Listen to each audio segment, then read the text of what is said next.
This is the second time filming this dang video. My sanity is gone, I am exhausted, and I just want a cupcake.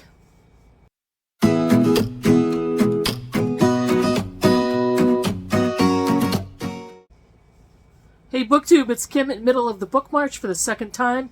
You don't know that. I know that because I have had to do this 2 times. I don't know what's happening. I don't know what's happening, but I'm just going to move on. It's getting late. The lighting is off because it's like 7 o'clock at night at this point on Saturday, and I want to get this done. I have to go to the grocery store. I have to make dessert for Easter. Let's get going. Okay.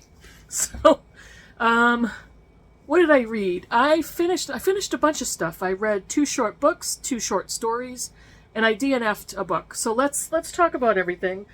Oh, and I finished a long book. I can't talk about this, but I finished To Find Balance by Rohinton Mystery. This is for the Blind Eye Book Club. If you are watching, anybody who's in the club, we will be discussing this book the last 4 days of the month, and then we will move on May 1st to The Namesake by Jhumpa Lahiri. So I'm not talking about this yet because I'm going to talk with the group first, and then I will wrap it up on my channel. I read 2 short stories. One of them is called Belle Mare by Luann Rice. Luann Rice is a romance writer and a thriller writer, and this was kind of a thrillery short story. This is the story of a young woman who ends up having to rent the mansion of her family that was passed to her grandmother, but the grandmother bequeathed it upon her death to her attorney. And the family, I think she's the only one left, this young woman, is determined to find out why did she leave this home to the lawyer? What relationship were they having? Is it my house? Am I entitled to it? And how do I get it back? There is a couple that works in the mansion, a housekeeper and a caretaker, and the attorney is missing. Dun dun dun. So it is a mystery, kind of a thrillery mystery. It was good. I enjoyed it. Short story. Took me about 45 minutes. However, she added a little relationship twist, like an attraction, a physical relationship, and I'm like, that doesn't even make any sense. It doesn't need to be in the story, so whatever. And then I finished another story, The Bookstore Sisters by Alice Hoffman, who is a favorite author of mine. And this was very cute. It was charming. It was quaint. It's the story of 2 sisters who have been estranged for 10 years. The older sister stayed behind in the family home to run a dilapidated bookstore. The younger sister took off and to find her own way. Didn't really want to stay behind after the deaths of their parents. And after 10 years, she receives a cryptic note that says, "Help." And she knows it's from her sister, or is it? She knows it's probably about the bookstore, or is it? So, yeah. And Alice Hoffman, I really love her writing. This was, like I said, charming, cute, heartwarming, very heartwarming. And so it was a fun thing to read. It was very enjoyable. I read 2 short books. I first finished Even This Page is White by Vivek Shreya. Vivek Shreya is a trans woman author, musician, artist in Canada. And this book talks primarily about race. Even though she is a trans woman and she is a brown trans woman, the intersectionality of those 2 things, for the sake of the book and the conversation about the physical image that she puts out there, it's mostly about her color and her race. There are a few moments in the book, in some of her poetry, that she talks about the intersectionality between her gender and her race. She talks about relationships in some of the poems, and a few of them get pretty transparent and raw, which is good. I really enjoyed reading the poetry. There's also a little bit of essay. There is some sections of kind of resources and other people and other things to read. So it's not just kind of a poetry, a collection of poems. It's a lot of different things. So she's kind of a champion of a mixed media type of an artist, and she does a lot of things. She's a very talented musician and author. She has several books that I'm going to try to read some more of her work. I did read The Subtweet, which is a short novel that she wrote, and it was good. I enjoyed it.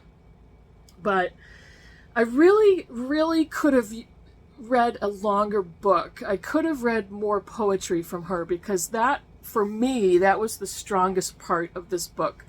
I really enjoyed it, and I've said so many times, I'm not a giant poetry reader or a huge fan, but I really did like this collection. So, a very interesting book, and I think the next book I might read of hers is I'm Afraid of Men. So yeah. What else? Oh, Transactive, the biography of Gwendolyn Ann Smith. This was written by Sophia Cecilia Levesque. I'm going to put a picture here so you can actually see the author's name.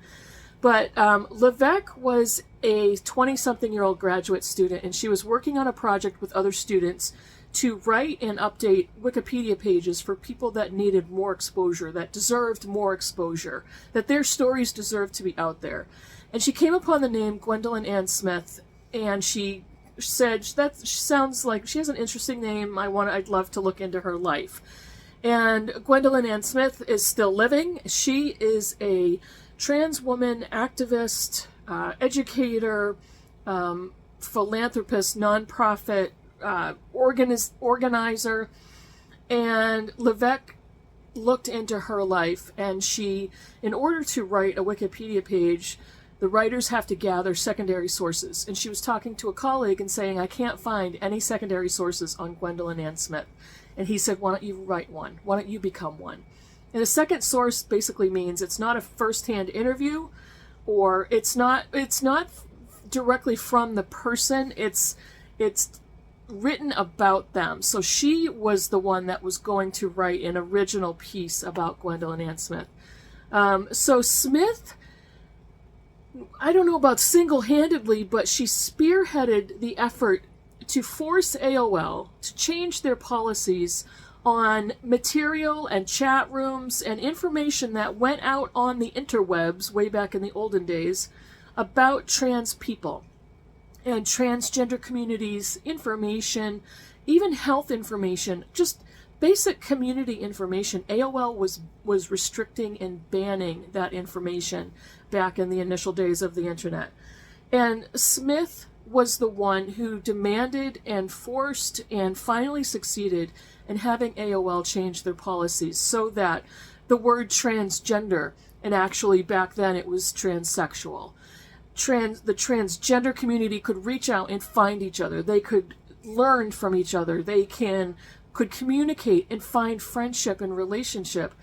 And it was just like such a success to read what she got done.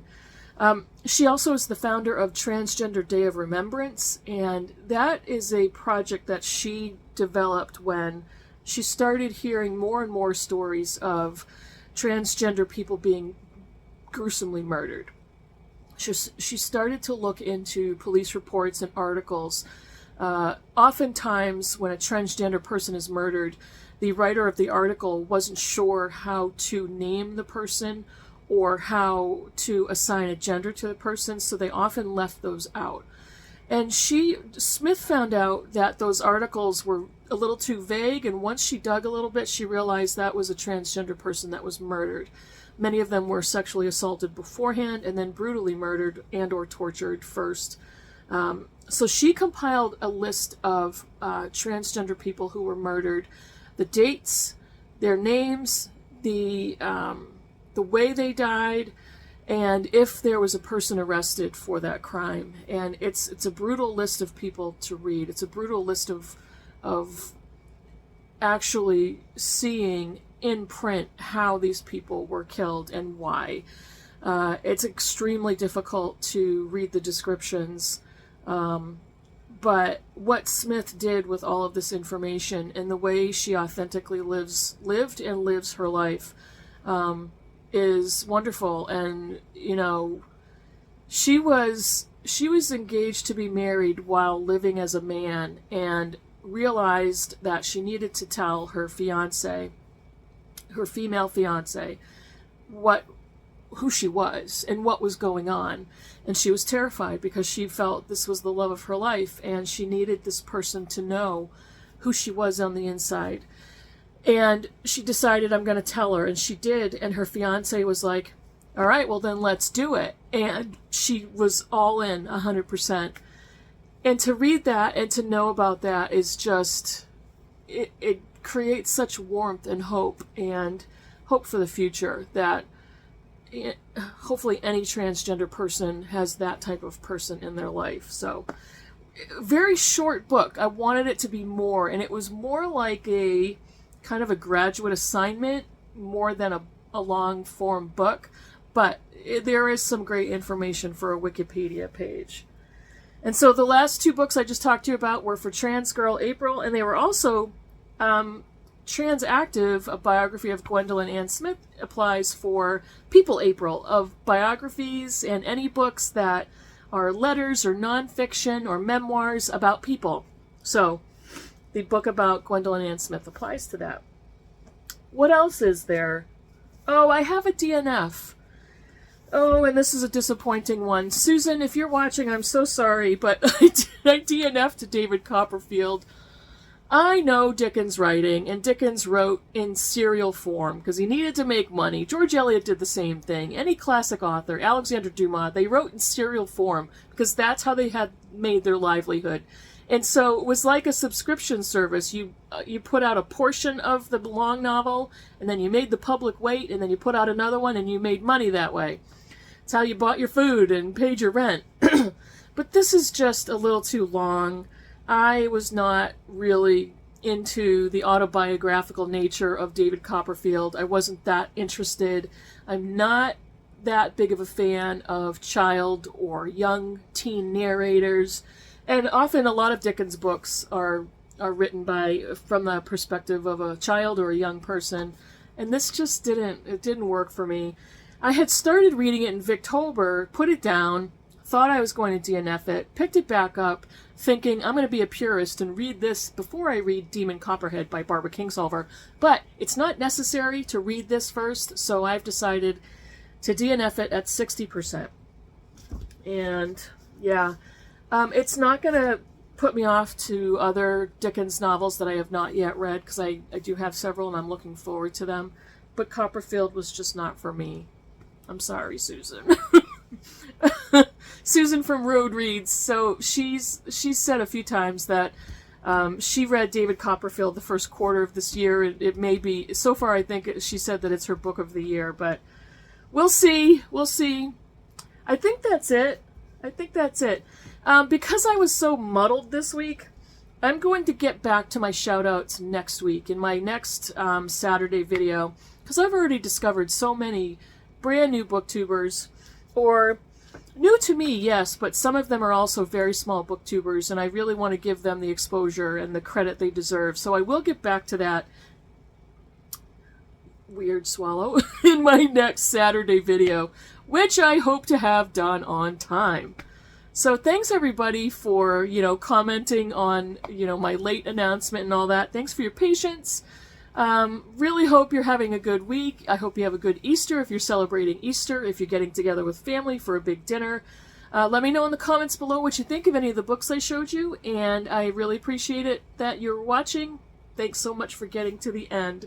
See you in the next video. Bye, everybody.